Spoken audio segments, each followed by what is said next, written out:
स्वागत कीजिए और अच्छे से स्वागत कीजिए।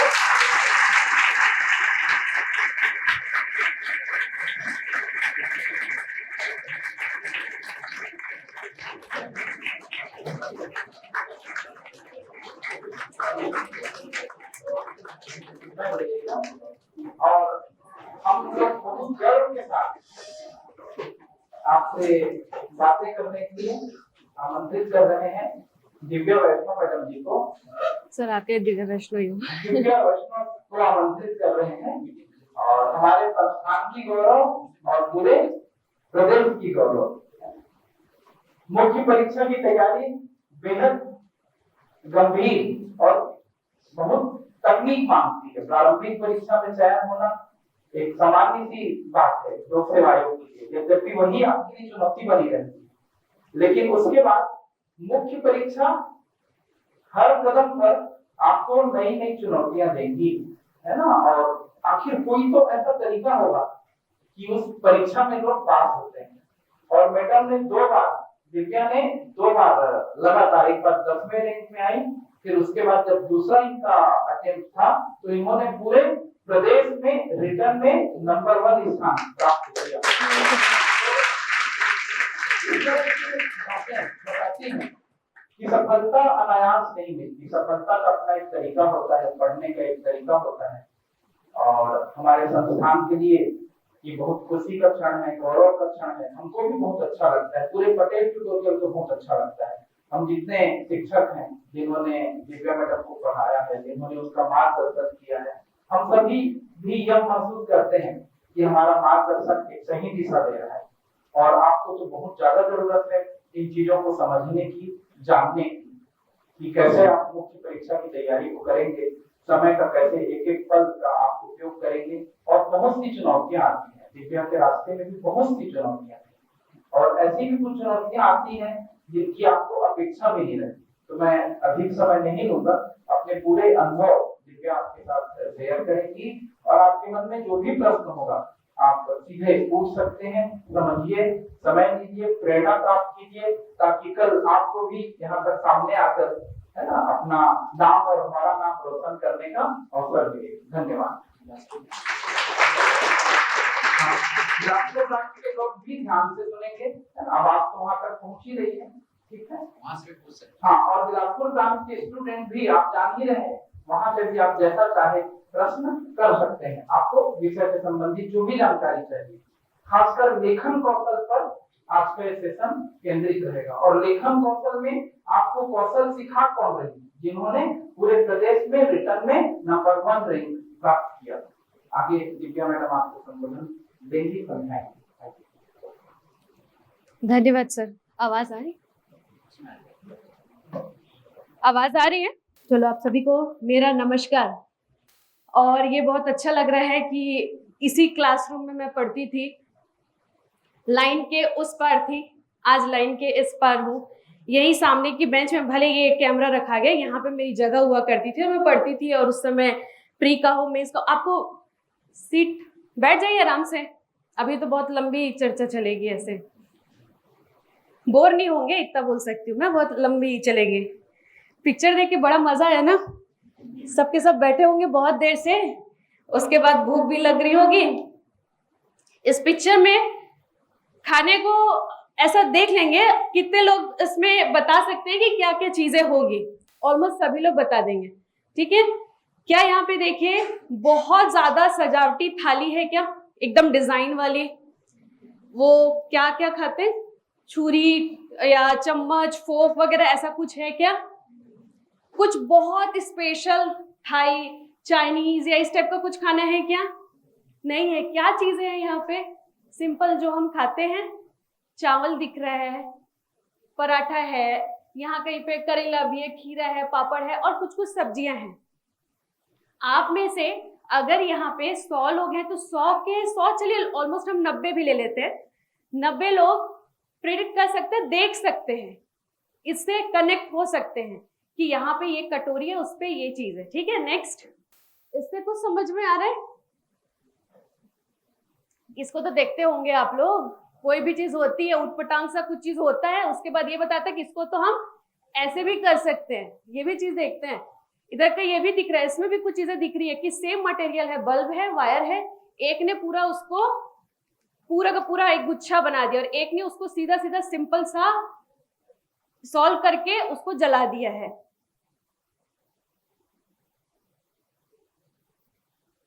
ऐसा भी होता है हमारे साथ, सोमवार जैसे संडे आए, छुट्टी का दिन, उस दिन मेरे साथ तो होता है, ड्यूटी वाली हूँ, वर्किंग वुमेन हूँ, तो मेरे साथ कई बार ऐसा होता है कि संडे के दिन छुट्टी मिली, मेरा कबर्ड ये सब बहुत अच्छे से जमा रहेगा, जहां सैटरडे आता है फिर वो कैसा हो जाएगा, उसी तरीके से मैशिंग हो जाता है। कुछ प्रॉब्लम है क्या? ये है, ये दिखाने का आपको क्या मतलब हो सकता है, ये चीजें जो आप देख रहे हैं, इतने सारे हमने इमेजेस देखे, उसका क्या मीनिंग हो सकता है, इन्हीं सब चीजों पे हम बात करेंगे। थोड़ा सा मूड फ्रेश करना जरूरी है, क्योंकि लगातार लेक्चर्स चलते रहते हैं ना, तो दिमाग भी एकदम हो जाता है, अपने आप को थोड़ा माइंड को रिलैक्स देना बहुत जरूरी है। चलिए देख लेते हैं कि अभी हम कुछ समय आगे आने वाले कुछ समय में हम क्या चीजों पे बात करेंगे, जो हमारे चर्चा के बिंदु रहेंगे वो क्या रहेगा। देखिए, आप सभी को बताया जाता है कि प्रीलिम्स क्या है, मेंस क्या है, साक्षात्कार क्या है। मैं आपको एक अलग पॉइंट ऑफ व्यू बता रही हूँ अपने अनुभव के आधार पे, कि अगर हम देखेंगे कि राज्य प्रशासनिक सेवा परीक्षा के तीनों जो चरण है उनके क्या महत्व होंगे। उसके बाद जैसे कि तिवारी सर ने भी बताया कि हम यहाँ पर लेखन शैली पे बात करेंगे, और आप सभी मुख्य परीक्षा के क्लास के लिए यहाँ पर आए हुए हैं, तो थोड़ा उस पर भी बात करेंगे।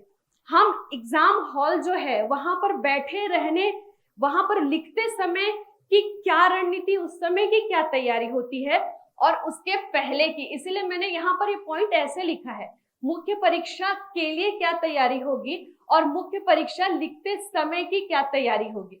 उसके बाद कुछ सुझाव जो मैंने अपनी तैयारी के समय अनुभव किया, वो चीज मैं आपसे शेयर करूंगी, और निष्कर्ष अपन बाद में देखेंगे। आपके और हमारे दोनों की बातचीत से हम कुछ ना कुछ पॉइंट्स निकालेंगे, ठीक है। कहीं पर कुछ भी आपको लगता है, आप थोड़ी देर हम ये कर लेंगे, उसके बाद फिर हम आपस में चर्चा करेंगे, ठीक है। पहला जैसे देखेंगे, हमेशा कुछ अलग होता है ना किसी की रणनीति, क्योंकि इतने सारे लोग आप लोग पढ़ रहे हो, हमेशा ऐसा क्या होता है कि कुछ ही लोग वहां पर सक्सेस हो पाते हैं, क्योंकि उनकी रणनीति होती है वही थोड़ी सी चेंज होती है, उनका अप्रोच वही होता है। क्या यहाँ पर कोई भी टीचर आते हैं वो आप लोगों से किसी प्रकार का भेदभाव करते हैं क्या? नहीं, यहाँ पर मैं भी, मैं तो आप लोग को किसी को जानती भी नहीं हूँ, ना किसी को पर्सनली जानती हूँ, मैं तो जो बोल रही हूँ वो सभी के लिए। लास्ट वाले को भी सुनाई दे रहा है कि नहीं दे रहा है? जो भी बातें मैं आप सभी से कर रही हूँ, ऐसा तो नहीं कि मैं इस कोने में खड़ी हूँ मैंने सिर्फ इनसे ही बात करनी, ऐसा तो नहीं किया मैंने, मैं सबको देख के सबसे बात कर रही हूँ। तो अगर मुझसे कोई 1% भी लेके अपना दिमाग लगा के, अपनी रणनीति लगा के सफल हो जाता है, तो वो उसका अप्रोच है। तो बस थोड़ा सा डिफरेंस होता है। देखिए, प्री जो होता है वो बहुत इंपॉर्टेंट है। प्री कभी विशेषज्ञता नहीं मानता है, आपको पीएचडी नहीं करनी है, आपको बहुत ज्यादा डीप नॉलेज नहीं लेना है। प्री क्या है, वो ट्रिकी है, उसकी एक अलग रणनीति होती है। कई बार आपको ऑप्शन नहीं बनते, आप क्या करते हो, एलिमिनेट करते हो ऑप्शंस को, कि चलो एक को काटो, दो को काटो, चार को काट दिया, तीसरा होगा पक्का, आप ऐसे कई बार लगाते, कई बार हम तुक्के भी कर देते हैं। तो प्री ऐसा नहीं है कि 100 क्वेश्चन आपने प्री में टॉप कर लिया तो आप जो भी बनना चाहते हैं, डिप्टी कलेक्टर बनना चाहते हैं, कुछ भी, तो वो आप बन जाओगे।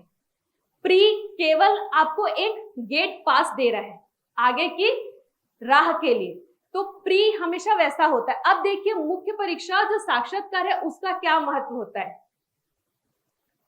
मुख्य परीक्षा क्या है, जो मेरे साथ है, मैं उसकी साक्षात उदाहरण हूं इसलिए बता रही हूं। मुख्य परीक्षा आपके पद का जो एक श्रेणी होती है ना, सेकेंड क्लास ऑफिसर, उसमें बहुत से पद होते हैं, डिप्टी कलेक्टर है, अकाउंट ऑफिसर है, डीएसपी है, और बहुत सारे, उसके नीचे का एक पोस्ट होता है जिसको हम कहते हैं तृतीय श्रेणी का जो पोस्ट होता है वो। तो ये आपके मेंस के नंबर डिसाइड करते हैं। मैं मेंस लिख के आई थी, मैं इतनी कॉन्फिडेंट थी कि मुझे सेकंड क्लास तो मिलेगा ही मिलेगा। तो जो मेंस के नंबर होते हैं, आप ध्यान रखिएगा कि वो आपके जो श्रेणी होती है सेवा की, द्वितीय श्रेणी या तृतीय श्रेणी, वो निर्धारित करता है। उसके बाद जब आप साक्षात्कार में जाते हैं तो आपका जो साक्षात्कार है वो निर्धारित करता है कि आपका रैंक कितना होगा। जो मेरे साथ हुआ, मेरा सेकंड क्लास में मान रही थी कि मैं जब मेंस दे के आई कि मुझे कोई पोस्ट मिलेगा, लेकिन मुझे सिर्फ डिप्टी कलेक्टर बना था, क्योंकि मेरे पास एक सेकंड क्लास जो जॉब थी वो पहले से थी, तो मैंने अपने ऑप्शन में डिप्टी कलेक्टर भर के रखा हुआ था। लेकिन मेरा इंटरव्यू में कम नंबर आया, इसलिए मेरा रैंक क्या हो गया, सेकंड हो गया। तो ये चीज है कि साक्षात्कार के नंबर आपके क्या डिसाइड करते हैं, रैंकिंग डिसाइड करते हैं कि आप फर्स्ट आएंगे, सेकंड आएंगे, थर्ड आएंगे, फोर्थ आएंगे। पर अगर आपको देखना है कि सेकंड क्लास है, थर्ड क्लास में कौन सा चयन होगा, तो वो आपके मेंस के नंबर पे। तीनों को देखने के बाद आपको क्या समझ आया कि तीनों चरणों में जिसमें सबसे ज्यादा मेहनत लगेगी वो कौन सा है, मेंस का है। और पूरा हमेशा जब भी हम पढ़ाई करते थे, देखिए मेरे साथ, मैं आपको अपना अनुभव इसलिए बता रही हूँ क्योंकि बहुत समय बाद, देखिए हमने ग्रेजुएशन किया, पोस्ट ग्रेजुएशन किया, उसके बाद तो मैं आगे पीएचडी के लिए भी करना चाह रही थी। लगभग मेरी पढ़ाई जब ग्रेजुएशन कंप्लीट हुई उसके 4 से 5 साल बाद मैं इस फील्ड में कि मुझे अब तैयारी करनी है पीएचडी की करके।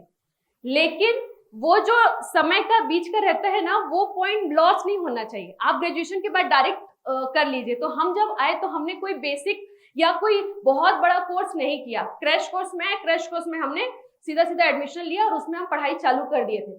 फिर मेंस की किए, तो उस समय हमें बेसिक नहीं पता थी, हम लोगों को जो मिलता था हम लोग पढ़ रहे थे, तो वो चीजें नहीं हो पाई थी। तो मेंस का हमको ये बताने के लिए थोड़ा लगा टाइम, दूसरे अटेम्प्ट में, तीसरे अटेम्प्ट में, कि नहीं, जब कोई भी प्रतिभागी किसी भी एग्जाम की तैयारी करता है, चाहे पीएससी हो, चाहे यूपीएससी हो, चाहे व्यापम हो, चाहे कोई भी आप एग्जाम की तैयारी कर रहे हैं, किसका सिलेबस पढ़ना चाहिए, हमेशा मेंस के सिलेबस को पढ़ना चाहिए। मेंस का सिलेबस अगर आपने बहुत अच्छे से पढ़ लिया तो प्री तो आपका निकलना ही निकलना है। मेंस के दृष्टिकोण से पढ़ेंगे, मेंस के हिसाब से लिखेंगे, तो वो फिर आपको सफलता की ओर लेके चलेगा। चलिए देखते हैं अगले उसमें हम क्या पॉइंट करेंगे। देखिए आज आपके साथ जो बात करने का है, ये पहला पॉइंट है। मैंने स्लाइड सिर्फ इसलिए बनाई है कि थोड़ा सा एक प्रोटोकॉल होता है, एक थोड़ा सा सोफिस्टिकेटेड लगता है कि चलिए हम जा रहे हैं तो हमें कर, इसका मतलब ये नहीं है कि इसी में सब चीजें हैं। यहाँ पर जब हम बात कर रहे हैं कि आपका जो पाठ्यक्रम और परीक्षा का पैटर्न है, आप में से मुझे कोई भी एक बताइए कि आपका पाठ्यक्रम क्या है, उसमें कितने सब्जेक्ट्स हैं। आज मैं आपको ये नहीं बोलूंगी कि मैथ्स में ऐसे करना है, दर्शन में ऐसा करना है, संविधान को ऐसा पढ़ना है, क्योंकि आपके पास विषय विशेषज्ञ हैं यहाँ पर, जो आपको विषय के बारे में जितना हो सके उतनी गहरी जानकारी, उतना गहरा ज्ञान आप लोगों को देंगे। हम बस बात कर रहे हैं लेखन शैली की, मेंस में किस तरीके से आपको लिखना है, मेंस में किस तरीके से आपको डील करना है। तो पाठ्यक्रम में कितने हैं बताइए, कितने सब्जेक्ट्स हैं पाठ्यक्रम में मेंस का? बस प्री का मैं आपको नहीं बताऊंगी कितने हैं टोटल। हाँ बताइए, आप बताइए, आप जोर से बोलिए ना, सुनाई दे देगा। अच्छा माइक है, दे दीजिए। उसके बाद कोई एक रेडी रहेगा मेरे को एग्जाम पैटर्न, मेंस का जो एग्जाम पैटर्न में जो नंबरिंग रहती है ना कि खंड 1 इतना है, खंड 2 इतना है, उसमें कितने, उसके लिए कोई एक रेडी रहिए अपने आप से। हाँ मैडम बताइए। 7 पेपर होते हैं। 7 पेपर, पेपर में पेपर फर्स्ट होता है लैंग्वेज का। ठीक है, लैंग्वेज का आगे वो नहीं करेंगे। फर्स्ट पेपर लैंग्वेज का होता है। लैंग्वेज के पेपर में 1-2 नंबर के, 3 नंबर के, लैंग्वेज का पेपर पूरा का पूरा कैसा पेपर है, वो पूरे के पूरे नंबर मिलने वाले पेपर है। मतलब वहां पे आपकी कोई, आप सोच समझ के फेंक रहे हैं, लिख रहे हैं, ऐसा टाइप का कुछ है क्या उसमें? बिल्कुल नहीं है। आप लोग नोट कर लीजिए कि फर्स्ट पेपर आपको पूरे में पूरे नहीं तो 95% नंबर दे सकता है। तो आपको अच्छे से करने वाला, जिसमें आपको पूरे के पूरे नंबर मिल सकते हैं या जिसमें आपको मैक्सिमम नंबर मिल सकते हैं, वो कौन सा पेपर है? एक है फर्स्ट पेपर। लैंग्वेज भी कैसा है? वो भी गणित जैसा है, सही तो सही, गलत तो गलत, बीच में उसमें कुछ नहीं कि आप कुछ भी लिख के आ जाओगे और आपको नंबर मिल जाएंगे। ठीक है, फर्स्ट। सेकंड में क्या है? सेकंड पेपर में ऐसे है, निबंध है, 2 निबंध आपको लिखना है। इसमें आपकी पूरी विचार शक्ति, लेखन शैली जो भी है वो सब चीजें उस पर इंक्लूड रहेगी, पूरा पूरा जितना आप अच्छे से वहां पे अपने आप को प्रेजेंट कर सकते हैं। तो दूसरा पेपर भी आपको नंबर दिला सकता है अगर आपको निबंध लिखना बहुत अच्छे से आ जाए, आपको अपने विचारों को या जो विषय वहां पर दिया हुआ है उसको पेपर पर प्रेजेंट करना आ जाए, तो दूसरा पेपर भी आपका स्कोरिंग हुआ। ठीक है, क्योंकि उसका कोई सिलेबस नहीं होता निबंध का। आप बाकी में देख रहे हो, संविधान में आपको इतने टॉपिक दे दिए हैं, समाजशास्त्र में इतना दे दिया, इसमें इतना दे दिया, लेकिन निबंध में क्या है कि सिर्फ आपको राष्ट्रीय स्तर का एक दिया जाएगा, एक आपको राज्य के स्तर का दिया जाएगा, हो गया बस, उसके अलावा कुछ नहीं है। तो उसमें भी आप एक स्कोर कर सकते हो। तो 2 आपके पास अभी हो गया, पहला पेपर और दूसरा पेपर। तीसरा पेपर भारत का इतिहास, भारत का संविधान और छत्तीसगढ़ का इतिहास। ठीक है, भारत का, ये कैसा वाले हैं? ये लिखने वाले हैं। संविधान थोड़ा कॉन्सेप्ट वाला है, जिसमें बहुत सी चीजें हैं आपकी जो आपको नंबर दिला सकती। तो इसमें आपको देखना है कि जो पर्टिकुलर जिसमें आप लिख नहीं सकते या जिसमें जो है सो है, ऐसे कॉन्सेप्ट वाला कौन सा आपका संविधान हो गया। इतिहास में भी बहुत सी चीजें ऐसी, लेकिन अगर वो कुछ ट्रिक बना के देता है या आपका कुछ वैचारिक मंथन करना चाहता है तो किसी भी विषय पे आपको लिखने के लिए दे सकता है। ठीक है, चलिए थर्ड पेपर को मैं इसलिए कर रही हूँ क्योंकि उसमें हम कुछ जोड़ के लिख सकते हैं। किस वाले में? थर्ड पेपर में। तो मैंने फर्स्ट पेपर बताया, सेकंड पेपर बताया, अगला तो साइंस, बायो, फिजिक्स, केमिस्ट्री बोल रहे हैं, एप्टीट्यूड, रीजनिंग, मैथ्स सब इंक्लूड होगा। तो ये भी फर्स्ट पेपर जैसे हो गया। ये पेपर भी जब आप अच्छे से करेंगे तो क्या होगा, आपको नंबर उसमें पूरे मिल सकते हैं। सही है तो सही नंबर, गलत है तो कोई नंबर नहीं। ठीक, फर्स्ट, सेकंड और फोर्थ पेपर हो गया। नेक्स्ट उसके बाद है भारत का अर्थव्यवस्था और छत्तीसगढ़ का अर्थव्यवस्था और दोनों का भूगोल। देखिए इकोनॉमिक्स और भूगोल जब आप यहाँ पे पढ़ते होंगे, सर पढ़ाते होंगे आप लोगों को, तो आप वो भी देखिए, वो भी पूरा कॉन्सेप्ट है कि नहीं है।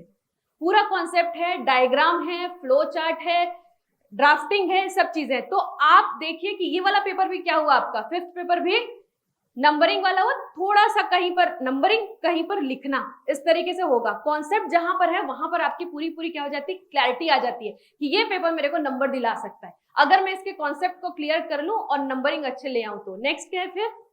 उसके बाद है दर्शन, समाजशास्त्र और छत्तीसगढ़ का सामाजिक परिदृश्य। देखिए इसमें भी छत्तीसगढ़ अगर आप अच्छे से पढ़ रहे तो सामाजिक परिदृश्य, मैं आपको ना अपनी टेक्निक बता रही हूँ। ऐसा जरूरी नहीं है कि मैं जो बोल रही हूँ ना वही सही हो। मैं आपको बस बता रही हूँ कि हम ऐसा एनालिसिस करते थे कि ये पेपर्स हैं, इन पेपर्स में से कौन से ज्यादा मार्क्स वाले सब्जेक्ट हैं, कौन से जिसमें मुझे नंबर मिल जाएंगे। तो समाजशास्त्र वाला जो बता रहे हैं, समाजशास्त्र, दर्शन शास्त्र का, आप देखेंगे सिलेबस क्या हो गया है, बहुत ज्यादा वास्ट हो गया। लेकिन छत्तीसगढ़ का सामाजिक परिदृश्य आप इतने दिन से पढ़े, उसमें कोई चेंजेस हो रहा है क्या? उसमें नहीं। तो आप छत्तीसगढ़ के परिदृश्य को आप ये देखिए, जो आपने थर्ड पेपर बताया उसमें भी कोई एक क्वेश्चन है जो आपको पूरे में पूरा नंबर दिला सकता है। और आपका जो अभी हमने परिदृश्य देखा, सामाजिक परिदृश्य, तो वो भी एक क्वेश्चन है जो आपको पूरे में पूरा नंबर दे सकता है। नेक्स्ट क्या फिर? सेवन पेपर जो 2017-18 के बाद ऐड हुआ है, पेपर 7, उसमें कल्याणकारी योजनाएं, अंतर्राष्ट्रीय संगठन और सारे जो एजुकेशन। ठीक है, ये भी जानकारी वाला है, अंतरराष्ट्रीय संगठन है। अगर करंट अफेयर कुछ अपडेट होता है तो आप कर लीजिए भाई कि 196 देश थे पहले, अगर उसमें से कुछ कट हो गया हो गया, लेकिन वो भी एक प्रकार से इंफॉर्मेशन बेस्ड है। हो गया, आपको पूरे 10 इंफॉर्मेशन पता है और ऑर्गेनाइजेशन लिखने के लिए आ गया, पूरे के पूरे लिख दीजिए। एक्ट आ गया तो एक्ट के बारे में आपको वो चीजें पता है। अब इतने में से कितने सब्जेक्ट्स थे जिसके कॉन्सेप्ट क्लियर थे और जिसमें आप मैक्सिमम नंबर कवर कर सकते हैं? First paper, second paper, fourth paper जो गणित और रीजनिंग वाला है, और उसके बाद में इकोनॉमिक्स वाला एक था, लास्ट और थर्ड पेपर है। मैं आपको बता रही, ऐसा जरूरी नहीं मैं बार बार बोल रही हूँ, लेकिन मैं जो जिस रणनीति के साथ आगे बढ़ी और उसके बाद भी सफल होने के बाद भी मैंने बहुत से लोगों के साथ बातचीत की और अपने अनुभव शेयर किए, तो उन लोगों ने भी अपनी रणनीति बताई है। तो उस आधार पर मैं आपसे ये चीज शेयर कर रही हूँ। तो ये पेपर्स को आपको इतना ज्यादा डीपली, बहुत अच्छे से, इतना ज्यादा अच्छे से पढ़ना है कि उससे कोई प्रश्न आता है तो वो आपसे बनने चाहिए, क्योंकि ये आपको नंबर दिलाएंगे।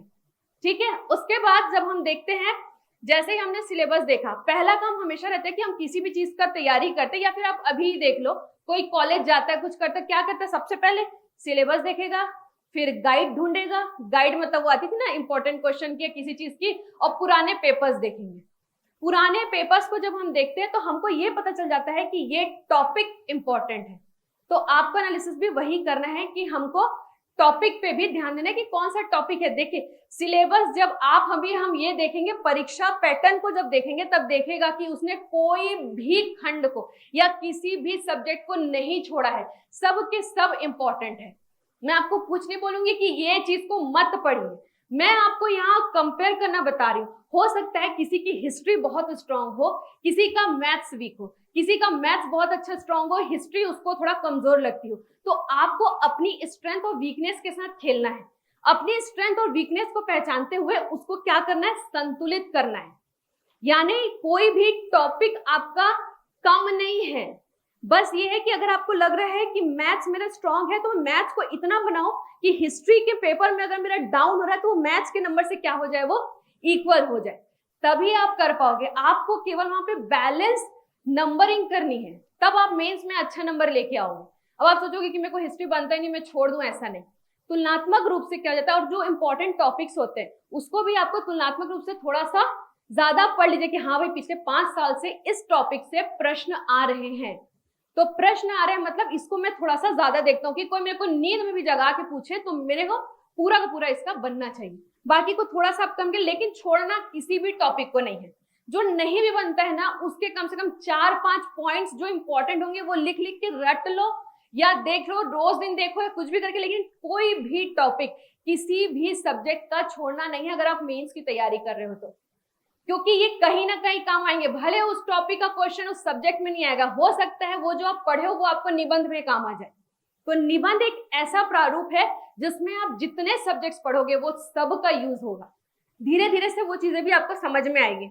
मैंने यहाँ 2 चीजें लिखी है। अभी हम जितने बात कर रहे थे वो हम एक प्रतिभागी के दृष्टिकोण से बात कर रहे थे। अब जांचकर्ता के दृष्टिकोण से, यानी जो चेकिंग करने वाला है, तो वो आप बताइए, जैसे इन्होंने अभी बताया कि ऐसे ऐसे हमारे पेपर्स बटे हुए हैं, ठीक है। पहले पेपर में क्या क्या है, हिंदी है, अंग्रेजी है और छत्तीसगढ़ी है। आपको क्या लगता है पेपर कैसे चेक होता होगा? मान लीजिए मैं एक कैंडिडेट ए हूं, मेरा ये पेपर है, मैंने लिखा आज एग्जाम हॉल में, अब ये चेक होने जाएगा। तो कैंडिडेट ए का पेपर, उसको हमने ऐसे ओपन किया, उसका जो हिंदी उसने बनाया था उसको चेक हुआ, उसकी मार्किंग हुई। उसके बाद इंग्लिश हुआ, इंग्लिश का उसने जो बनाया उसकी चेकिंग हुई। उसके बाद उसने छत्तीसगढ़ी, ऐसा पेपर चेक होता होगा क्या? ऐसा होगा तो फिर कैसे चेकिंग होगी? वहां पे विषय विशेषज्ञ अगर कॉपी चेक कर रहे हैं, यानी उस पेपर से हिंदी के जितने पेजेस हैं उसको निकाल के जो हिंदी के प्रोफेसर या चेक करने वाले रहते होंगे उनको वो 4 पेज निकाल के दिया जाता है, या जो संविधान के होंगे वो संविधान के 4-5 पेज निकाल के उनको वो चीज दी जाती है। और ये ऑनलाइन चेकिंग होती है, मतलब कोविड के पहले ऑफलाइन होती है, कोविड के बाद से फिर ऑनलाइन चेकिंग अगर हो रही है तो उसमें इस तरीके से पार्टीशन किया जाता है। मतलब आप ये मत मानिए कि अगर आपने 40 पेज लिख किया तो 40 पेज एक साथ चेक होंगे। इसीलिए आपको हर एक सब्जेक्ट पे अपना फोकस देना पड़ेगा, क्योंकि वो सब्जेक्ट का पेज निकल के उस टीचर के पास चेक होने गया है। समझ रहे हैं जो पॉइंट को मैं बोल रही हूँ? आपको ऐसा नहीं जैसे हम लोग स्कूल कॉलेज में चेक होता है ना शुरू से आखिरी तक, वैसे चेकिंग नहीं होगी। आप सब्जेक्ट वाइज चेक हो रहे, तो आपको वहां पे देखना है कि मैं 20 सब्जेक्ट अगर पढ़ रहा हूं तो मेरे 20 पेपर है वहां पे। अभी हमने डिस्कशन किया ना कि 7 पेपर है, वो 7 पेपर नहीं है, उसके जो खंड है वो पेपर है, तो वो चेक होने के लिए जाता है। तो उस चीज को आपको देखना है। अब जो मैं इतने देर से सुबह शुरुआत से हम देख रहे थे खाने की थाली और ये सब चीज, तो उसका क्या रीजन होगा? मैं अगर चेक करने वाले हूं, मुझे अगर मैंने शुरुआत की चेक करना, शुरू में ही मेरे को मैसी टाइप का दिखने लग गया, या मुझे कुछ एक्स्ट्रा दिख गया, कुछ ऐसा लगा कि उसने बहुत ज्यादा लाल नीला पीला हरा पेन लिया है, उसको राउंड लगाया है, जरूरत से ज्यादा उसमें फ्लो चार्ट है, जरूरत से ज्यादा एरो है, ये सब चीज करने की जरूरत नहीं। मैंने खाने की थाली क्यों दिखाई आपको? क्योंकि आप में से सभी लोग उस थाली से कनेक्ट हो पाए, ठीक है, क्योंकि आप उस चीज को खाते हो। यानी वो खाने की थाली में जितने डिशेस थी ना, वो आपके दिमाग में स्टोर हुई ज्ञान है। आप जो अलग अलग सब्जेक्ट पढ़े हो, इसी तरीके से आपको सामने वाले को अपने ज्ञान के खाने को ना परोसना है थाली में, ताकि सामने वाले को वो एक्स्ट्रा मत लगे, उसको ये मत लगे कि इसने यहाँ पे ज्यादा ये कर दिया, इसने यहाँ पे कम कर दिया, इसने ये कर दिया। उसको केवल एक संतुलित आंसर आपको देना है। वहां पे आप में से कितने लोग हैं जिन्होंने पहले मेंस दिया है आप में से कोई जिन्होंने पहले मेंस लिखा है? चलिए ठीक है, आप लोगों को ये तो पता होगा ना कि वहां पे समय जो देखते तो समय पे आपको शब्द सीमा लिखनी पड़ती है, शब्द सीमा में ही लिखना है, तो वो जितना पूछ रहा है उतना ही आपको लिखना है। और वहां पे वो लाइनिंग दिया है या कोरा दिया है, जैसा भी उसने दिया तो आपको उतना ही वो चीज करना पड़ेगा।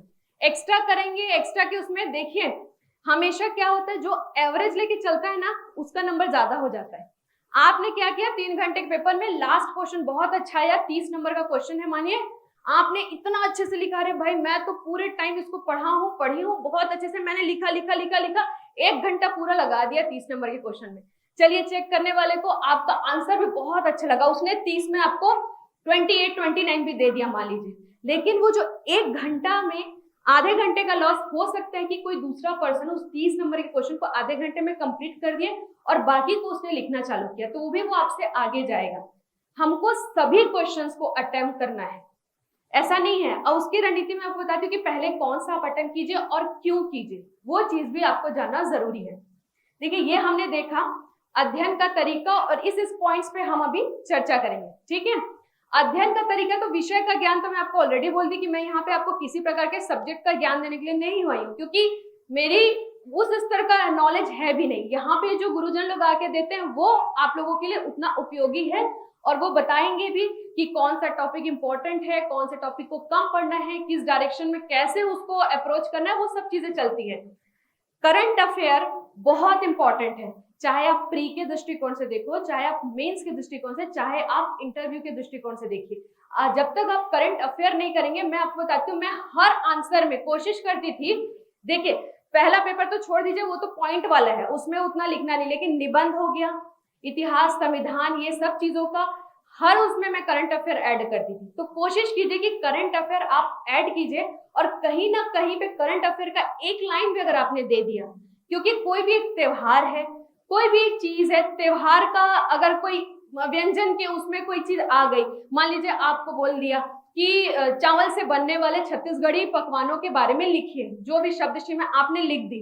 आपने एक चीज और लिख दिया कि गढ़कलेवा नाम के एक संस्था में ये सब चीजें मिली जाती। मैं आपको एक नया अप्रोच बता रही हूँ कि किस तरीके से आप अपने आंसर को दूसरों से बेहतर बना सकते हो।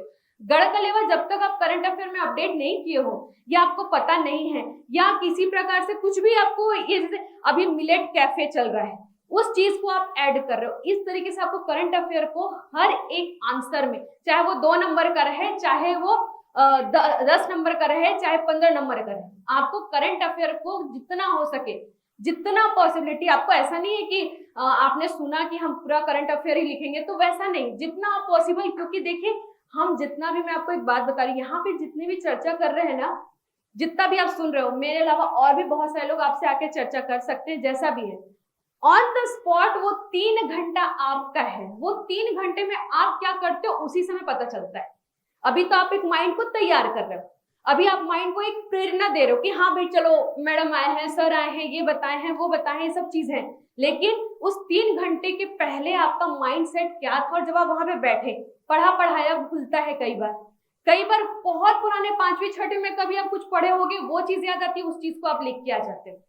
तो अभी से आपको उस चीज को क्या करना है, थोड़ा सा अपने दिमाग को लेके चलना है कि नहीं, इस डायरेक्शन में हमको सोचते हुए चलना है। उसके बाद की नोट्स, मैं बता रही हूँ, हमारे पास क्या था, हम थे जो क्रैश कोर्स थे उसके स्टूडेंट, तो हमारे पास समय था ही नहीं कि हम नोट्स बनाए या कुछ करें, फिर भी कोशिश करते थे कि नोट्स लिख के हमारे दीक्षित सर है, तिवारी सर है, पटेल सर है, सबको दिखाएं कि सर हमने जो लिखा है, हमारी जो लेखन शैली वो सही है कि नहीं। लेकिन अगर समय नहीं है, लेकिन फिर भी आपको ना की नोट्स बनाने आने चाहिए, छोटे छोटे सिर्फ पॉइंट्स, ये की नोट्स है कि नहीं है बताइए, मैं जो बोल रही हूँ वो पूरा लिखा हुआ है कि नहीं है, यहाँ पे नहीं लिखा है, सिर्फ एक क्या है, पॉइंट्स है। अगर मेरे दिमाग से कहीं कुछ निकल गया कि यार मैं ये चीज नहीं बता पाई, तो मैं एक बार इधर देखूंगी, मेरे को तुरंत वो याद आ जा रहा है, ये की पॉइंट है। तो आपको इसी तरीके से हर एक विषय का या जो भी करते हो लिख के दिखाइए, प्रैक्टिस कीजिए, लेकिन उस टॉपिक का आंसर लिखने के पहले की पॉइंट्स बनाना चालू कीजिए। संविधान का कुछ लिख रहे हैं तो उसका अनुच्छेद क्या, उसमें क्या विशेषता है, सिर्फ हेडिंग बनाना चालू कीजिए। ये मैं क्यों बोल रही हूँ आगे बताऊंगी। कविता गाने जो भी सुनते होंगे, कहानी है, सुविचार है, ये सब चीजें काम आती है, निबंध में काम आएंगी, आंसर राइटिंग में काम आएंगी। आप प्लीज बैठ जाइए, आप बैठ जाइए, बहुत देर से खड़े हैं, बैठ जाइए। तो ये समाचार जो पत्र है वो कविता, कहानी, पॉजिटिव थॉट, जो भी आपको अच्छा लगता होगा, जिसके भी विचार रहे। फेसबुक में इतने सारे आते हैं, लोग इतना व्हाट्सएप स्टेटस अपडेट देखते हैं, एक से एक विचार। कई बार हमको इरिटेटिंग होती है, good morning message, good night message, ये वो, अरे वो मैसेज को आप ना अपने जो मेंस की तैयारी करो उसके लिए संभाल के रख सकते हो। हाँ मैंने उसकी स्टेटस में ये चीज देखा था, तो ये चीज की शुरुआत से मैं निबंध करता हूँ, या ये चीज को मैं ऐड करता हूँ, मेरा आंसर थोड़ा सा लगेगा। जैसे मैंने थाली यूज की खाने की, आप लोगों से थोड़ा सा इंटरेक्शन करने के लिए, ठीक है। उसके बाद याद करने का तरीका, हर किसी के ना पढ़ने का तरीका अलग होता है। मैं यहाँ पे बोल रही हूँ कि ये चीज है, हो सकता है आप में से कोई मेरे से एग्री करेगा, कोई एग्री नहीं करेगा, सबकी याद रखने की कैपेबिलिटी अलग होती है। आपको बिल्कुल भी अपने आप को डिमोटिवेट होने नहीं देना है। किसी का आंसर अच्छा है, सर लोगों ने तारीफ की, आप जाइए देखिए कि उसने क्या चीज लिखा हुआ है, उस चीज को समझने की कोशिश कीजिए। याद करने का तरीका अलग होता है, कई लोग लिख लिख के याद करते हैं, कई लोग 10 बार रट्टा मार के याद करते हैं, कई लोग सुबह उठ के पढ़ते तो याद हो जाता है। तो उन चीजों को आपको क्या करना है, देखना आपका अलग। कई लोग वो छोटे छोटे क्या फॉर्मूला ऐसा कुछ बना के करते ना, इस स्मॉल में जो पहला पहला अक्षर है उसको ले लिया, उससे कुछ गाना बना दिया या उससे कोई डायलॉग बना दिए। तो उस तरीके से आपको जैसे भी याद करने बनता है, ये आपका लक्ष्य है। आपको अपने लक्ष्य को प्राप्त करने के लिए ना जो हो सकता है वो आपको करनी है। तो आप अपने तरीके से पढ़िए, अपने तरीके से फॉर्मूला वगैरह लगा के, किसी को मत पता ना, हंस देंगे सामने वाले लोग। आपको आपकी स्ट्रेंथ और वीकनेस पता ना, उस हिसाब से आप अपनी तैयारी करते रहिए। उसके बाद रिवीजन तो आपको चाहिए। ऐसा नहीं कि सर आज पढ़ा दिए, आज जाके घर पे देखिए 10-15 दिन, क्योंकि कोई भी चीज पढ़ने के 5-6 दिन बाद ना वो भूलना चालू हो जाता है। तो कोशिश कीजिए कि 5-6 दिन बाद एक बार उसको पलट दिया जाए। कोई भी चीज जैसे हम बचपन से देखते हैं, कोई एक मंत्र होगा जिसका भी जो भी धर्म विशेष है, आप लोग बचपन से कोई एक चीज, उसका अर्थ भी आपको पता नहीं होगा, लेकिन वो शब्दशः आपको क्या रहता है, याद रहता है। क्यों रहता है? क्योंकि आप बचपन से अपने बुजुर्गों से, अपने मम्मी पापा से या किसी से भी आपके कान में वो चीज हमेशा पढ़ रही, तो आपको उसका उच्चारण, उसकी ध्वनि के कारण वो चीजें आपको याद रहती है। तो वैसे ही आपको रिवीजन, जितने बार वो चीजें आपकी आंखों के सामने से गुजरेगी ना, वो नहीं है। यहाँ पे अगर मैं पूछ रही हूँ आपसे कि क्या है, आप नहीं बता पाए, बिल्कुल कोई दिक्कत नहीं, क्योंकि आपको अपना ज्ञान या अपनी शैली कहाँ दिखानी है, एग्जाम हॉल में दिखानी है। आपको दुनिया को प्रूव नहीं करना है कि मुझे ये आता है या मैं ये चीज हूँ। आप अपनी तैयारी जारी रखिए, अपनी वीकनेस पे काम कीजिए। आपको कहाँ दिखाना है कि मैंने ऐसा लिखा है, वो सिर्फ और सिर्फ जब आप एग्जाम हॉल में बैठेंगे वहां पर, ठीक है। अगर सर लोग पूछते हैं वो अलग बात है, वो आपको परख रहे हैं, क्योंकि वो आपको सही दिशा में ले जा रहे हैं कि कहाँ पे आपकी कमजोरी है, तो उसको किस तरीके से हम कोप अप करेंगे, ठीक है। लेखन शैली पे अपन बात करते हैं। देखिए लेखन शैली क्या है, सिर्फ लिखना है। रोज दिन लिखते हैं आप लोग। जब से, कब से क्लास चालू हुई है ये वाली? 20 तारीख से। तो लिखना चालू किए कि नहीं किए हैं? मेंस का हुआ है, सबसे पहले आपको सिलेबस एकदम रटा हुआ होना चाहिए, हर एक सब्जेक्ट का, हर एक टॉपिक कि अगर मैं बोलूं कि दूसरे पेपर का या तीसरे पेपर का खंड 4 क्या बोलता है, खंड 3 क्या बोलता है, वो आपको तुरंत पता होना चाहिए कि हाँ उसमें ये पूरे शब्दशः। पहला ये चीज आप जरूर कीजिएगा एक बार, कि आपको जानकारी चाहिए, क्योंकि अगर आपको ये क्लिक होगा ना, तो कोई भी चीज पढ़ते हो आप, कोई भी, आज आपने न्यूज़पेपर में एक न्यूज पढ़ा, तो आप तुरंत ना उसको ऐसे रिलेट कर लोगे कि ये जो टॉपिक है ये इस सिलेबस के इस खंड से संबंधित है, ये इस वाले से इससे संबंधित है। तो वो चीज आपको वहां पर करनी है। और प्रश्न के सभी का जब अपन पढ़ते हैं, जब आप स्कूल कॉलेज की बात याद कीजिए, जब आपके पास प्रश्न पत्र आता था तो सबसे पहले आप क्या करते थे? जो बनता है उसको बनाते हैं और जो नहीं बनता है उसको लास्ट में बनाते हैं। हाँ चलो यही सुनना था मेरे को, छोड़ देते हैं, आपको नहीं बोलना है। पीएससी में भी ऐसे ही करना। देखिए फर्स्ट पेपर है, जो नहीं बनेगा वो नहीं बनेगा। मैथ्स, रीजनिंग, विज्ञान का भी पेपर वो है, जो नहीं बनेगा वो नहीं बनेगा, अगर आपने नहीं पढ़ा है तो। कॉन्सेप्ट वाली चीजें हैं, अगर कॉन्सेप्ट क्लियर नहीं है तो कंफ्यूजन होगा, लेकिन नहीं बनेगा ऐसा नहीं होगा। तो आपको जो प्रश्न पहले बनता है वो किसी भी नंबर का हो, उसको पहले बनाना है। उसके बाद जो नहीं बनता है तो उसको थोड़ा इधर उधर से मिला के कुछ ना कुछ करके आपको अटेम्प्ट तो जरूर करना है। मैं आपको बोली बार बार ये क्वेश्चंस आपको अटेम्प्ट करने हैं। कहीं बीच में कुछ छूट जाता है तो वो भी बताऊंगी कि हम लोग कैसे करते थे। तो बीच में छूट भी जाता तो हमको अखड़ता नहीं था कि चलो ठीक है, हमने ये प्रश्न तो बहुत अच्छे से बनाया, बीच के कुछ छूट गए तो कोई बात नहीं करके। उसके बाद आपको प्रतिदिन लेखन का अभ्यास मैं बता चुकी हूँ। पहले के प्रश्न पत्र है उसको भी आप लोग थोड़ा देखना चालू कीजिए। ये सब मैं आपको इसलिए बता रही क्योंकि अभी आपके पास समय है। ऐसा नहीं है कि 15 दिन बाद आपका मेंस का एग्जाम है। अभी आप लोग नए नए हो, तो आप लोग अगर इन सब पॉइंट्स पे अभी से अभ्यास करना चालू करोगे तो हो सकता है 1 महीने बाद आपके लेखन शैली पे, मेंस की तैयारी पे निखार आ जाए। ठीक है। उसके बाद डायग्राम, ड्राफ्टिंग और फ्लो चार्ट। पहले क्या होता था, देखिए हम लोग क्या है, पटेल सर अगर कुछ पढ़ा रहे हैं, तिवारी सर पढ़ा रहे हैं, दीक्षित सर पढ़ा रहे हैं, मान लीजिए वो पढ़ा रहे हैं ना, अब अपन लिख नहीं सकते थे, क्या करेंगे कैसे करेंगे करके, तो आपके दिमाग में हमेशा एक फ्लो चार्ट कैसे रहता है कि आपने बीच में एक डायग्राम बना दिया, उसके बाद उसके कुछ ब्रांचेस बना दिए और फटाफट अपन कर लिए। इंजीनियरिंग में भी वैसे ही अपन पढ़ते थे कि डायग्राम रहता था, वहां पे फ्लो चार्ट रहता था। तो कोई भी चीज को अगर आपसे नहीं बनी तो आप डायग्राम बना लो, वहां पे फ्लो चार्ट बना लो, और जो ड्राफ्टिंग है वो करना बहुत जरूरी है। अगर आप ड्राफ्टिंग नहीं करोगे तो सब चीजें क्या हो जाएगी, अव्यवस्थित हो जाएगी।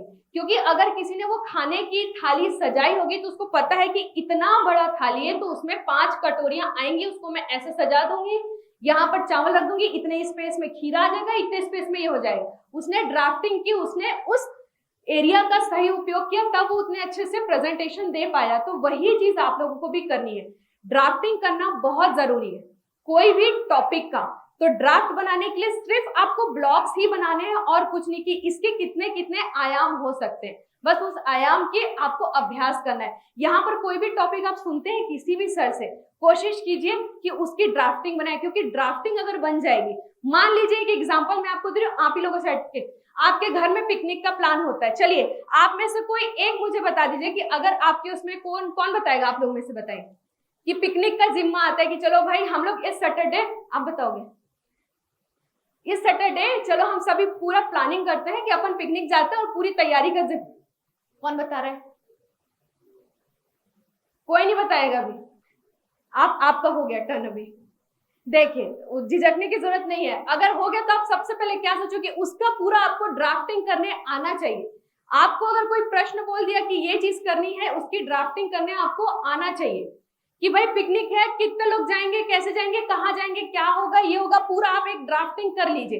कितने पैसे लगेंगे, क्या होगा, कर सकते हो कि नहीं कर सकते, आप बताओ भाई। अभी अभी यहाँ निकल के बोलेंगे कि चल यार बहुत सुन लिए आज लेक्चर, चलो शॉपिंग के लिए चलते करके, तो कौन कौन जाएगा? सहेली लोग आपस में पूछ लेंगे, चलो हम लोग 4 लोग हैं, चलो चलते हैं, कहाँ जाएंगे, यहाँ जाएंगे। जब वहां पे प्लानिंग हो सकती, वहां पे ड्राफ्टिंग हो सकती, तो आंसर राइटिंग में क्यों नहीं? ये मैं आपको नई चीज नहीं बता रही हूँ, प्लानिंग आपकी दिनचर्या में है, उसी प्लानिंग को, उसी चीज को आपको किस में शामिल करना है? अपनी आंसर राइटिंग में शामिल करना है। उसके बाद विषय के केंद्र बिंदु, ये बहुत इंपॉर्टेंट पॉइंट है, ये केंद्र बिंदु वाला। ये क्या है?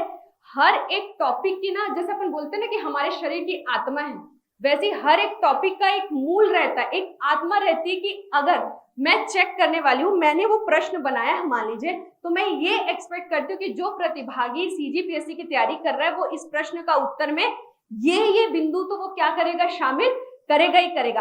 अगर उसको उसमें से 50% बिंदु भी मिल जाएंगे तो वो खुश हो जाता है कि चलो इस बंदे को, लड़की को पता है कि उसने उसको टिक कर दिया और क्या कर दिया, उसने उसको नंबर दे दिया। तो हर विषय का जो मूल 4 से 5, 8 से 10 जो भी बेसिक जानकारी है, जिसका अगर वो आंसर में आता है या उस प्रश्न में आता है, तो उसका आंसर लिखते समय उसको आपको लिखना ही लिखना है। आप उसको छोड़ के कुछ और लिख दोगे ना, सामने वाला क्या करेगा? ये तो फेंक दिया है, नहीं इसको नहीं आता, इसने तो कुछ भी लिख दिया है। तो आपको वो जो केंद्र बिंदु है उसका, उस लेखन को आपको क्या करना है? प्राथमिकता देनी है। जरूरी नहीं है पैराग्राफ हो, जैसा हो, अगर आपका समय है पैराग्राफ लिख सकते, नहीं है समय, हड़बड़ी में है, अब एकदम 10 मिनट है, 5 मिनट है, 5 क्वेश्चन बनाने हैं, पॉइंट वाइज लिख के आइए, फ्लो बना दीजिए, डायग्राम बना दीजिए, फ्लो चार्ट बना दीजिए, क्योंकि something is better than nothing. वहां पे पूरा गोल ऐसे छोड़ के आओगे ना, कोई नंबर नहीं मिलेगा। लेकिन अगर वहां पे कुछ आप उससे लेट लिख के, आपकी क्या हो गई प्रॉब्लम कि आपके पास समय कम पड़ गया, लेकिन आपने वहां पे उसको कुछ थोड़ा सा दे दिया कि उसको बता दिया कि मुझे पता था, मैंने आपको यहाँ पे छोटा सा एक फ्लो चार्ट बना के बता दिया, मैंने चेक करते को बता दिया कि ये चीज है, ऐसा करें, तो वो आपको नंबर दे सकता है। क्या पता वो 1 नंबर अगर वहां पे दे दिया या उसने 2 नंबर दे दिया, वही आपको ऊपर लेके चला जाए। एक नंबर की, आधे नंबर की भी वैल्यू है, तो उस चीज को आपको ध्यान देना है। शब्द सीमा की प्रैक्टिस आपको करनी है। अभी शुरू में आप सिर्फ स्पीड में लिखने की प्रैक्टिस कीजिए। कोई भी टॉपिक पढ़ते हो, घर जाके रोज 1 से 2 पेज आप लिखते जाइए। स्टॉप वॉच सबके पास है, उसको आप ओपन कर लीजिए, देखिए कोई वो नहीं कि उसमें कितना आ रहा है क्या, सिर्फ आपका हाथ क्या होना चाहिए, चलना चाहिए, क्योंकि अभी का जो पैटर्न है उसमें सिर्फ और सिर्फ कितना है, लिखना ही लिखना है। ठीक है, उसके बाद जो अभ्यास आपको करना है, तो मैंने वही बताया, कठिन मतलब आपको जो कठिन लगता है उसको आपको अभ्यास करनी है। की नोट्स और ड्राफ्टिंग मतलब तीव्र गति का उसको अभ्यास करना है, समाचार पढ़ना है, और ये चीज शब्दकोश। अब सुनिए क्या होता है, हम तो इंजीनियरिंग फील्ड के, इंजीनियरिंग में ओवरऑल मैं अपनी बात बता रही हूँ, पूरा इंग्लिश में होता है, लेकिन 10th तक हमारी हिंदी मीडियम में थी, तो मैंने हिंदी माध्यम को चुना कि भाई मैं हिंदी में अपने विचारों को अभिव्यक्त करने में ज्यादा सहज थी। तो संविधान और जो अपना समाजशास्त्र है, दर्शन शास्त्र है, जो भी विषय वो सबको मैंने हिंदी में लिया। तो उस समय भी बहुत से ऐसे चीजें हैं, आप विज्ञान में भी पढ़ते होंगे तो उसमें इंग्लिश का टर्म याद आता है कि ये क्या चीज है, ये वेलोसिटी है, नहीं वेलोसिटी को कुछ और बोलते हैं हिंदी में, वो हिंदी में आपको लिखना है, वहां पे आप वेलोसिटी लिख के तो नहीं आओगे। तो वो सब चीजों को थोड़ा सा ध्यान देना है। उसके लिए सबसे इंपॉर्टेंट है उठते बैठते, घर वालों से बात करते, फोन पे बात करते, दोस्त से बात करते, जो भी आपने अपना मीडियम चुना है, चाहे आप इंग्लिश मीडियम से दे रहे हो चाहे हिंदी मीडियम से दे रहे हो, उसी मीडियम में आपको बात करनी, तभी आपका दिमाग थोड़ा सा खुलेगा और आपके अंदर क्या आएंगे, शब्द आएंगे। यहाँ पर क्या लिखा है, शब्दकोश को आपको बढ़ाना है और वाक्य निर्माण को आपको क्या करना है, निखारना है। उसके लिए समाचार पढ़िए, अच्छी पुस्तक पढ़िए।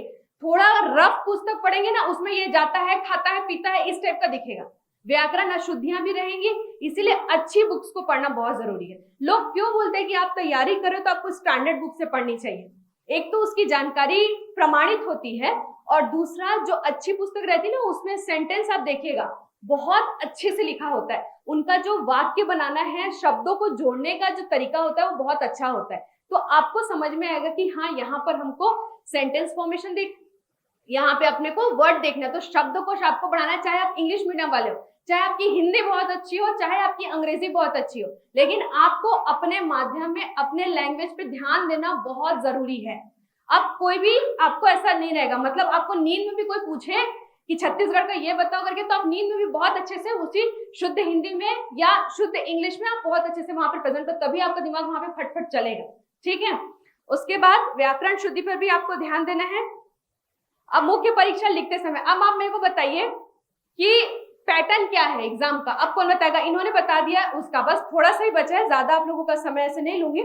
बताइए एग्जाम का पैटर्न क्या है, नंबरिंग बताइएगा। नंबरिंग जैसे हमने देखा ना कि इतने सारे सब्जेक्ट है, उसमें कौन कौन से टॉपिक्स या कौन कौन से सब्जेक्ट हैं जो आपको ज्यादा नंबर दिला सकते हैं, वैसे ही अभी हम समय प्रबंधन देखते हैं और साथ में उसको देखेंगे जो नंबरिंग है उसको। बताइए, मैं इधर से एक्सपेक्ट कर रही हूँ, कोई बताइए, बताइए। जान रहे होंगे ना, 20 तारीख से तो चालू हो गया है मेंस का। कितने खंड है टोटल एक पेपर में, 3 खंड है। ठीक है, प्रश्न कितने कितने में आते हैं, चलिए आप ही बता दीजिए। आप लोग को देखना है कितने सारे आपको प्रश्न क्या करना पड़ता है। मैं क्यों बार बार स्पीड पे बात कर रही हूँ, क्यों बार बार मैं समय प्रबंधन पे बात कर रही हूँ। हो सकता है अभी बहुत से लोगों को दिमाग में ना नहीं आ रहा होगा कि ये क्या बोल रहा है क्या, लेकिन जब धीरे धीरे आप पढ़ना चालू करोगे, डिस्कशन चालू करोगे, प्रैक्टिस करना चालू करोगे ना एग्जाम पेपर की, तब आपको ये सब चीजें पता चलेंगी। अगर आपको कुछ पॉइंट्स लग रहा है आप लिख भी सकते हो, कोई वो नहीं है। बताइए,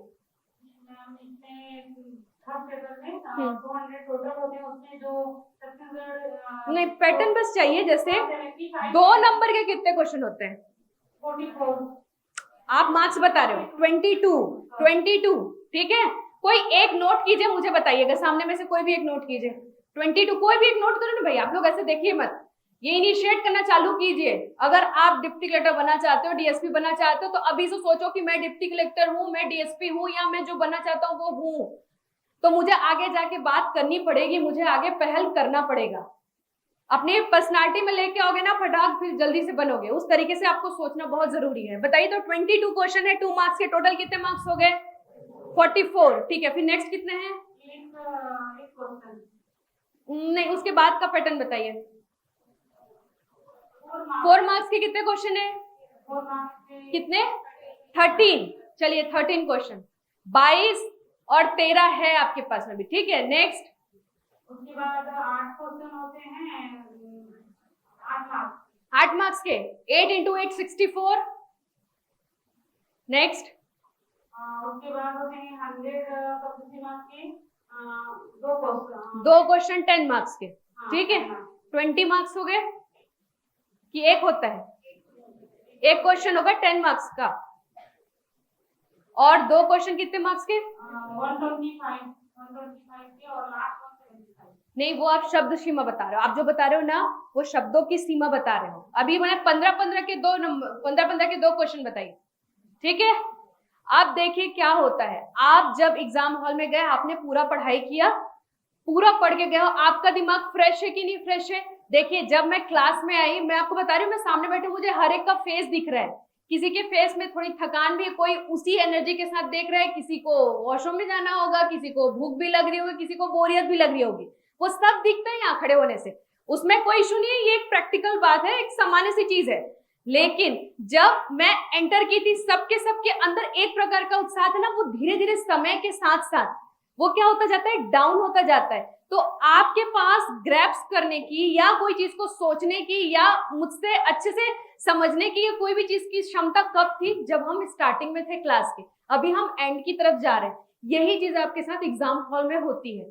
आप जब फर्स्ट ऐसे जाके बैठोगे, उन लोग कुछ कुछ फॉर्मेलिटीज करवाएंगे, जो भी वहां पे एग्जाम हॉल में रहेंगे मैडम सर लोग, उन लोग, तब आपका दिमाग क्या है, आपके उस दिमाग में पूरी चीजें फीड है। आज क्या क्वेश्चन आएगा, क्या होगा। सबसे पहला काम आप क्या करोगे कि भाई कौन सा प्रश्न है आपसे बन रहा है, आप बनाते हो, जो नहीं बना। लेकिन नंबरिंग सोच के चलिए कि आपकी तैयारी इतनी जबरदस्त है कि आपसे सभी प्रश्न बनेंगे। आपको ये जान के चलना कि मैं सभी प्रश्न बनाऊंगा या बनाऊंगी, तो आप नंबरिंग पे ध्यान दोगे। आप बताइए 44 नंबर के 22 क्वेश्चन को सॉल्व करना ज्यादा इजी पड़ेगा कि 30 नंबर के 2 क्वेश्चन को सॉल्व करना इजी पड़ेगा? शब्द सीमा देखिए, और जब आप स्टार्टिंग में 175 शब्द सीमा के प्रश्न को अटेम्प्ट करते हैं, तो आप ज्यादा अच्छे से क्या कर पाओगे, वहां पे सोच पाओगे, ज्यादा अच्छे से ड्राफ्टिंग कर पाओगे, ज्यादा अच्छे से वहां पे उस आंसर को लिख पाओगे। हो सकता है 30 में से आपको 25, 26, 27, 28, तो मैथ्स में तो फुल मार्क्स मिलेंगे, और लैंग्वेज वगैरह पेपर में भी फुल मार्क्स मिल सकते हैं, तो वो चीज मिल जाएगा। तो अभी फ्रेश माइंड में सबसे पहले जो अटेम्प्ट करने का वो है, जो ज्यादा शब्द वाला रहता है, शब्द सीमा वाला, उस प्रश्न को आपको पहले अटेम्प्ट करना है, क्योंकि आपका दिमाग उस समय क्या है, फ्रेश है। आप ड्राफ्टिंग करके उसको कर सकते हैं। उसी के रिवर्स ऑर्डर में आइए। उसके बाद आधा घंटा आपने उसको दे दिया, फिर 15 मिनट में आप 2 क्वेश्चन लिख सकते हो आराम से, 10 नंबर वाले, या एक क्वेश्चन 10 नंबर वाला, ठीक है। आपने वो चीज कर दिया। अब आपके पास में क्या है, 22 क्वेश्चन बच गए। आपने 2 क्वेश्चन बना लिए, 15 के। आप ऐसे ही इमेजिन कीजिए मेरे साथ में, ठीक है। 15 नंबर के 2 क्वेश्चन आपने बना लिया, 30 नंबर आपके। हाँ, अपनी तरफ से आप बोलो कि मैंने 30 नंबर का प्रश्न बनाया, वो सामने वाला चेक करेगा, उसके हिसाब से वो आधा नंबर दे, मतलब 20 नंबर दे, 25 दे, वो उसकी है। लेकिन मैंने अपनी तरफ से ऐसा बनाया है कि चेक करने वाला 30 में 25 से 28 के बीच तो नंबर मेरे को देगा, क्योंकि मैंने बहुत अच्छे से सोच समझ के स्टार्टिंग में उसको बना दिया, ठीक। उसके बाद 10 नंबर वाले क्वेश्चन भी आपने बना दिया, उसमें भी आपको 7-8 नंबर मिल जाएंगे। फिर आपको जब भी कोई भी पेपर होता है, तो पहले कौन सा होता है, जैसे मान लीजिए संविधान के हैं, तो 2-2 नंबर वाले का एक क्वेश्चन आ जाएगा, जो 8 नंबर वाला है वो एक आ जाएगा, 10 नंबर वाले, ये सब आ जाता है। सबको मिला के संविधान वाले प्रोफेसर को दे दिया जाएगा चेक करने के लिए, ठीक है। तो स्टार्टिंग क्या होगी, आपने एंडिंग बना दी। एंडिंग के 2 पार्ट आपने बना दिए, 15 वाले 2 क्वेश्चन, 10 वाले 2 क्वेश्चन। अब आपको कहाँ आना चाहिए, बीच को छोड़ दो अभी के लिए। मैं आपको बता रही हूँ, ये रणनीति बहुत मैटर करती है, बहुत ज्यादा सक्सेसफुल है। आपको स्टार्टिंग में आना है। जो 2-2 नंबर के 44 क्वेश्चन छूटने नहीं चाहिए, क्योंकि 2-2 नंबर के प्रश्न हर किसी को बनते हैं। वो आपके मार्क्स को इंक्रीज करेगा। 44 है तो कम से कम 40 तक तो आपको आएगा ही आएगा, अगर वो 1 नंबर, आधा नंबर, कुछ भी ऐसे काटता है तो। पैटर्न ये है कि आपको फिर 2-2 नंबर वाले क्वेश्चन को बनाना है। उसके बाद बीच में अगर छूटता है, मान लीजिए 13 वाले में से भी आपको मैं इतने गारंटी दे रही हूँ कि अगर आपकी स्पीड अच्छी ना, 13 में से आप 13 बना लोगे।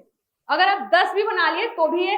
इधर साइड 8 वाले में भी थोड़ा सा 2-3 भी टच कर दिए मान लीजिए, क्योंकि बहुत लिखने वाले पेपर में ही ये चीज होती है। मैथ्स उसमें तो फटाफट बनता है, उसमें कोई दिक्कत नहीं जाती। तो इस तरीके से आपको करना है। आप मोस्टली लोग कैसे करते हैं, पहले 2 नंबर के 44 क्वेश्चन है उसको बनाना चालू करेंगे, फट उन्होंने बनाया। फिर 13 क्वेश्चन को, तो जब जिसमें आपका नंबर ज्यादा कवर हो सकता है, वहां तक आने पे आप क्या हो गए, आपका दिमाग एग्जॉस्ट हो गया, जैसे अभी हो गया। एक बात को बोल रही हूँ मैं, एकदम प्रैक्टिकल बात है। इसीलिए जो ज्यादा शब्द सीमा का, जो आपका नंबर ज्यादा खींच सकता है, जहां आपकी वैचारिक जो दृष्टिकोण है, जहां पे आपका आंसर राइटिंग, आपकी लेखन शैली बहुत अच्छे से दिख सकती है, उस प्रश्न को पहले अटेम्प्ट करना है। ये मैं अपनी तरफ से रणनीति थी, और मैंने बहुत सारे लोगों के साथ शेयर की, तो उनकी भी रणनीति में ये चीज थी, तो ये फायदा हुआ है वाकई में। और बीच के अगर एक आध तो छूट जाते ना, तो कोई दिक्कत नहीं, उसमें आपको पॉइंट वाइज लिख दिया, आपने डायग्राम बना दिया, या कुछ फ्लो डायग्राम या फ्लो चार्ट बना दिया, या ड्राफ्टिंग करके कुछ बना दिया, तो वो आपको वहां पे कवर हो जाएगा। इस तरीके से आप कर सकते हैं वहां पे।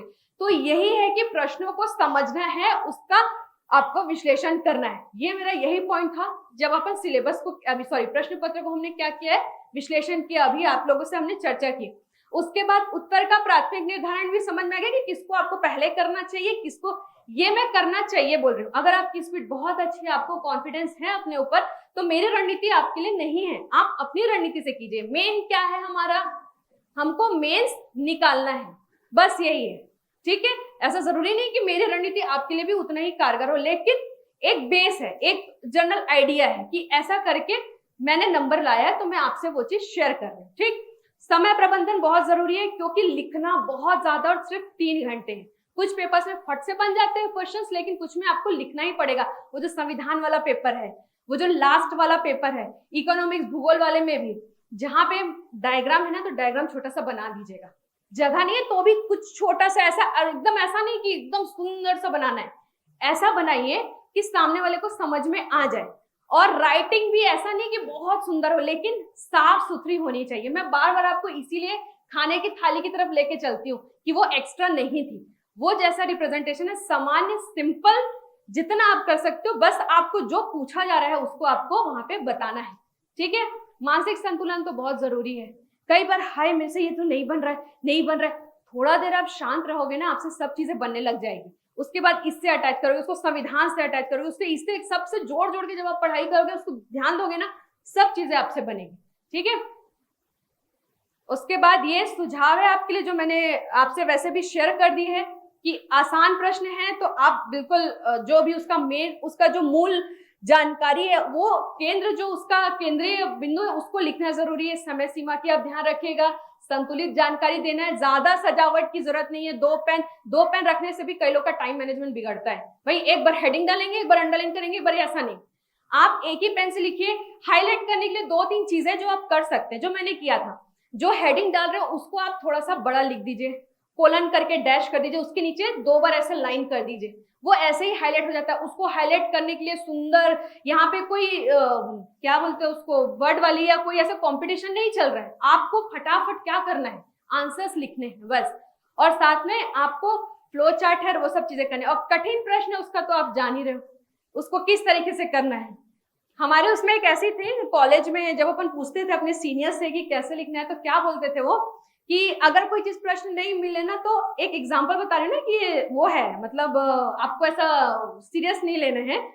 इसमें ये बोलते थे कि अगर आपको बकरी के बारे में लिखना है तो बकरी को पेड़ से बांध दो और पेड़ के बारे में लिख दो, तो उसको वैसा रिलेट कर दो। इस तरीके से हम लोगों को बोला जाता, हम लोग को नहीं समझ आता था कि, क्योंकि हम पढ़ने वाले, हम तो पूरा पूरा सिलेबस पढ़ के जाते थे और पूरे के पूरे क्या हो जाते, मतलब उन लोग एक क्या बोलते थे, फेंकना कैसे, फेंकना बिल्कुल नहीं जमेगा। मैं आपको बता रही हूँ, मेंस में अगर आप फेंक के आए, कुछ भी लिख के आए, नंबर नहीं मिलेगा।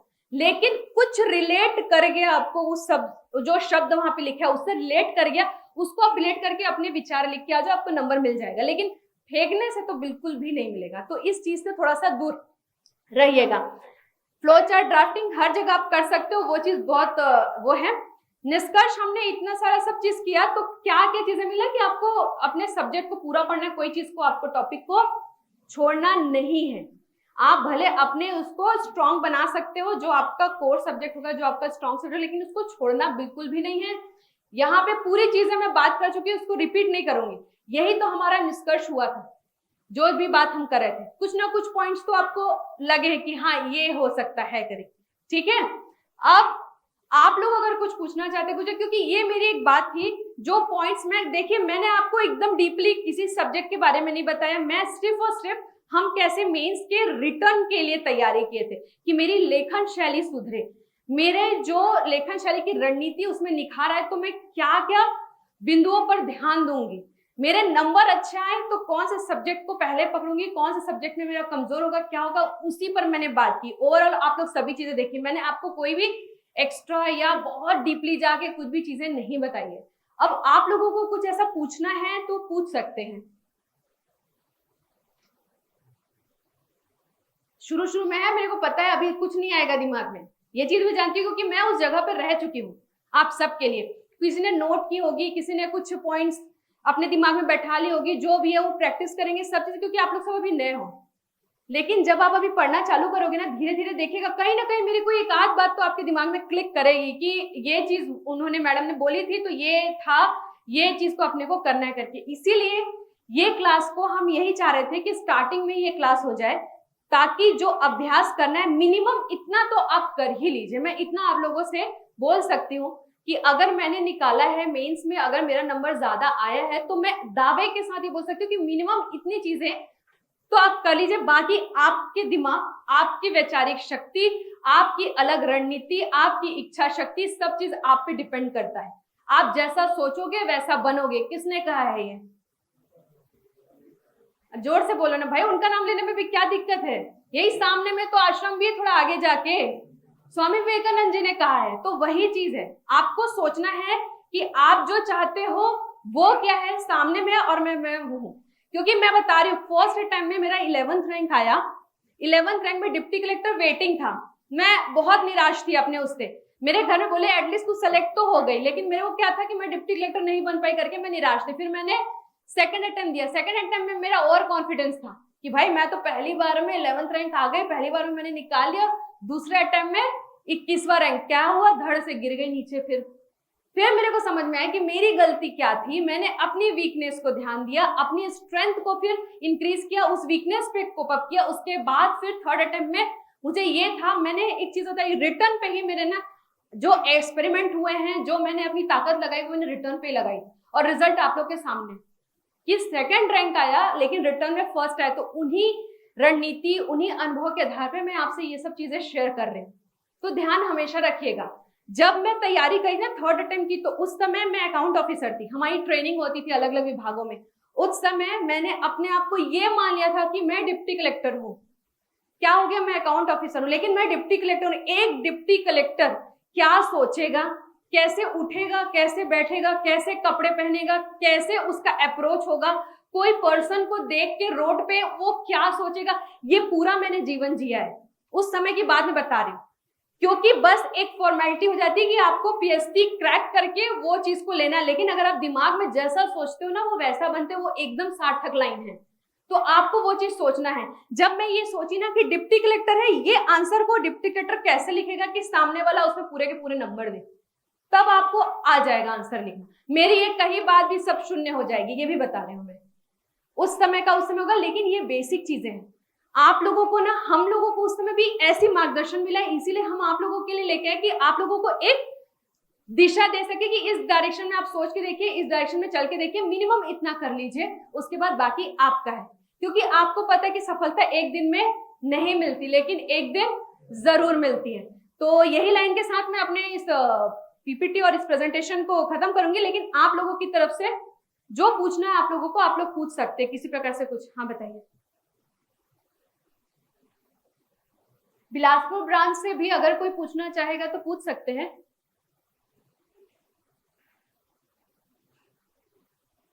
मैम मैं जब आप इसमें रैंक आई थी तभी मैंने आपका स्टार्टिंग वीडियो देखा था, जब आप क्रैक की थी, और मैंने पूरे वीडियो आपके देखे थे। ठंडी का मौसम था तो आपने स्वेटर पहने हुआ था। हाँ हाँ। तो मैं आपके पूरे लेक्चर वीडियो देखी हूँ।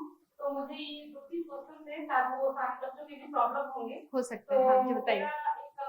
ऐसे पेपर जो है, जैसा कि हमको पता है कि वो एक दिन में रेडी नहीं होता। हाँ। क्योंकि ऐसे पेपर के लिए आपको बहुत समझ और करेक्ट अफेयर्स के साथ भी कनेक्ट होना पड़ता है। तो जैसा ऐसे पेपर में लिखा है कि आंकड़ा सहित समाधान, तो एक बार आप ये बता दें कि हम आंकड़े को क्या कहीं अलग नोटबुक में नोट करके रखें और मतलब ऐसे वाइज उसको ऐड करें, कैसे उसको?